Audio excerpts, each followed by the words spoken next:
Bismillahirrahmanirrahim. Assalamualaikum warahmatullahi wabarakatuh. Selamat pagi anak-anakku sekalian. Mudah-mudahan kita semua selalu berada dalam lindungan Allah Subhanahu wa taala, selalu diberikan kesehatan, sehat jasmani dan juga sehat rohani, terutama di masa pandemi seperti ini. Semoga kita diselamatkan oleh Allah dari wabah virus corona. Mudah-mudahan kalian selalu semangat dalam belajar. Baiklah, pada pertemuan kali ini kita menuju ke pelajaran keempat tentang bersih itu sehat. Materi pokoknya itu bersuci, hadas, najis, wudhu, dan tayamum. Untuk pembelajaran pada kali ini kita akan membahas tentang bersuci, hadas, dan najis.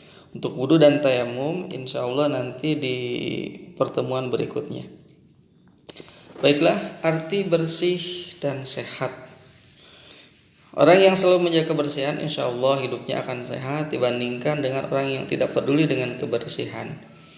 Dalam ilmu kesehatan, para ahli sangat menganjurkan kita untuk hidup bersih, dimulai dari pakaian, makanan, hingga lingkungan sekitar. Seperti sekarang ini ya, di zaman corona kita kan diwajibkan oleh pemerintah untuk selalu cuci tangan, selalu hidup bersih. Padahal itu adalah semuanya syariat Islam. Walaupun tidak ada corona, umat Islam harus tetap bersih dan sehat. Nah, sekarang yang jadi pertanyaan adalah, yang akan jadi bahasan kita kali ini adalah apa perbedaan antara bersih dan suci. Kemudian perbedaan antara hadas dan najis. Nah, coba kalian lihat di kotak yang berwarna kuning, itu ada pengertian daripada bersih. Bersih artinya bebas dari kotoran.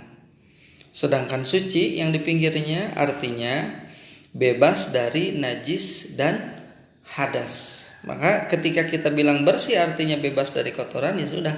Berarti bersih itu bebas dari kotoran. Tidak ada kotoran, namanya bersih. Kalau suci bebas dari najis dan hadas. Maka jadi pertanyaan, apa sih najis itu, apa hadas itu? Najis adalah, lihat ke sebelah kirinya, najis adalah benda yang harus disucikan jika terkena badan atau pakaian. Sesuatu yang harus disucikan jika mengenai pakaian atau badan kita. Itu namanya najis. Seperti apa ya? Kotoran ayam. Itu kan benda. Nah, bila terkena badan kita, maka benda tersebut harus dibersihkan atau disucikan. Kemudian hadas. Apa hadas itu? Hadas adalah keadaan seseorang yang menghalanginya untuk melakukan ibadah, sehingga harus bersuci dahulu sebelum beribadah. Misalkan setelah berwudu kita kentut atau tidur, maka kita itu dihukumi hadas kecil. Maka hadas tersebut bisa menghalangi kita untuk melakukan ibadah, sholat tidak bisa karena ada hadas. Caranya bagaimana? Harus dihilangkan hadasnya. Bagaimana caranya? Yaitu dengan bersuci. Oke, kita ke najis dulu. Najis, yang tadi benda yang harus disucikan jika terkena badan atau pakaian. Najis pasti kotor. Iya. Teh kotor kan kotor ya. Air kencing kotor. Tapi tidak semua yang kotor belum tentu najis. Tidak semua yang kotor itu najis. Misalkan debu atau tanah. Tanah kan kotor, tapi belum tentu najis. Karena kita pun bisa bersuci dengan memakai debu itu. Kalau kita sedang tayamum. Contoh najis atau macam-macam najis. Najis itu ada 3 macam. Satu, najis besar atau najis mughaladzah. Sekali lagi, najis besar atau najis mughaladzah. Seperti apa contohnya? Seperti jilatan anjing. Atau kalau ada jilatan anjing dan babi dan keturunannya. Harusnya begitu ya. Jilatan anjing, babi, atau terkena bulunya saja kalau kita salah satu dari anjing dan kitanya ada yang basah atau dua-duanya basah, itu sama hukumnya najis mughaladzah. Misalkan ada orang nih yang sedang bawa anjing. Anjingnya lucu sekali, anjing Cingwangwa. Kemudian kita sedang pegang es, otomatis kan tangan kita basah. Saking lucunya kita mau pegang, akhirnya diusaplah si badan anjing itu dengan tangan kita yang basah. Maka kita itu dihukumi dengan terkena najis mughaladzah atau najis besar. Kemudian kita ke nomor 3 dulu. Najis ringan atau najis mukhafafah. Nanti silakan kalau ditulis ya.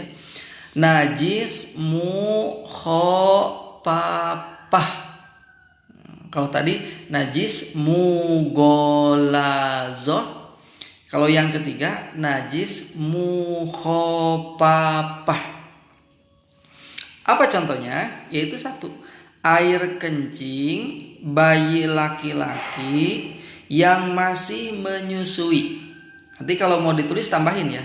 Air kencing bayi laki-laki yang masih menyusui dan umurnya kurang dari 2 tahun serta belum makan apapun kecuali air susu ibunya.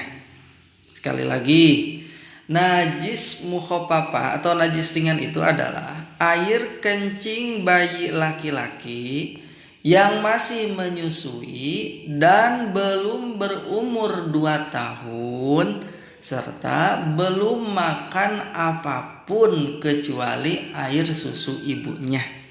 Itu najisnya najis mukhafafah. Maka selain daripada nomor 1 dan nomor 2, itu najisnya najis sedang atau najis mutawasitoh. Jadi najis mutawasitoh atau najis sedang itu selain najis besar dan najis ringan, selain dari jilatan anjing atau bersentuhan dengan anjing dan babi, dan selain air kencing bayi laki-laki yang masih menyusui dan kurang dari 2 tahun serta belum makan apapun selain air susu ibunya. Selain dari itu berarti bisa air kencing, bisa air kencing bayi perempuan, bisa air kencing bayi laki-laki yang sudah makan sesuatu selain air susu ibunya, bisa air kencing bayi sudah besar, bayi kakek-kakek. Bisa kotoran manusia, kotoran hewan, darah dan lain sebagainya. Itu najis sedang. Ya, najis itu ada 3. 1 najis besar atau najis mughaladzah, 2 najis sedang atau najis mukhafafah, 3 najis ringan. Kemudian cara mensucikan najis yaitu 1. Kalau mensucikan najis besar dengan air 7 kali dan salah satunya dicampur dengan tanah. Jadi 7 kali, 6 kali dengan air, 1 kali dicampur dengan tanah. Kemudian yang kedua najis sedang, dicuci dengan air mengalir. Ya, kalau air balong gimana Pak? Boleh. Kalau airnya banyak boleh dengan air tidak mengalir. Misalkan air di kolam boleh ya. Terus najis ringan cukup dengan percikan air dengan tangan. Oke, itu tentang najis. Kemudian hadas besar, pembagian hadas. Hadas itu ada 2. 1 ada hadas besar. Contohnya keluar air mani. Apa sih air mani nanti kalau sudah besar tahu ya. Atau bermimpi basah bagi laki-laki dan bagi perempuan. Atau haid kalau perempuan ya. Atau nipas atau melahirkan, itu hadas besar. Cara bersucinya dengan mandi wajib atau mandi besar. Dibasuh semua anggota tubuhnya dari atas kepala sampai ujung kaki. Ya.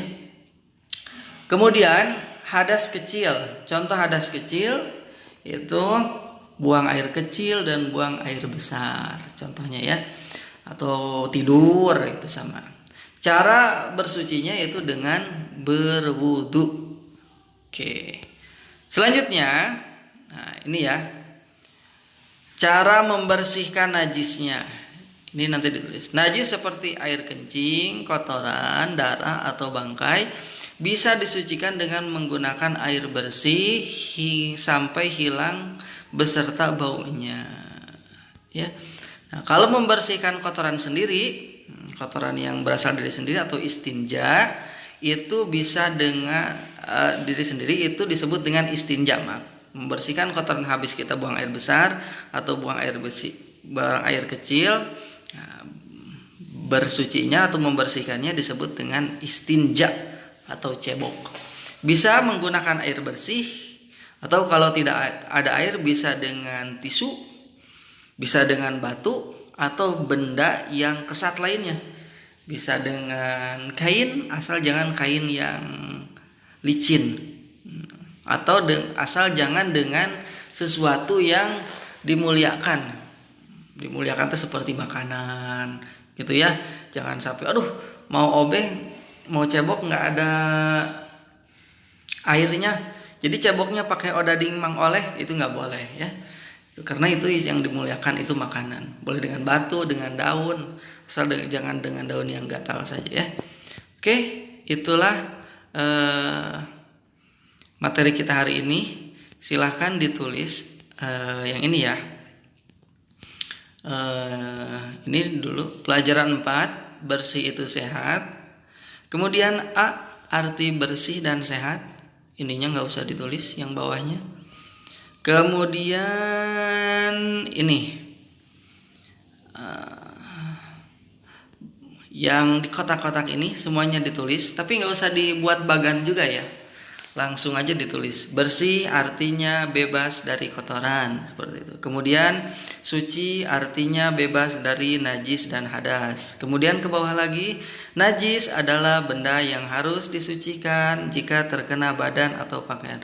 Terus ke bawah, najis pasti kotor, tapi kotor tidak. Kemudian sampai ini cara mensucikan najis.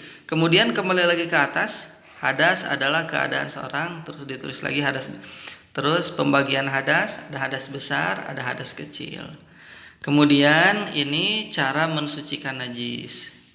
Itu ya, ini juga ditulis. Oke, itu saja anak-anakku sekalian untuk materi kita hari ini. Mudah-mudahan kalian semua dijadikan anak yang soleh dan soleha. Silahkan ditulis di buku PAI. Kemudian yang sudah tinggal melapor saja. Pak, aku sudah. Terima kasih. Assalamualaikum warahmatullahi wabarakatuh.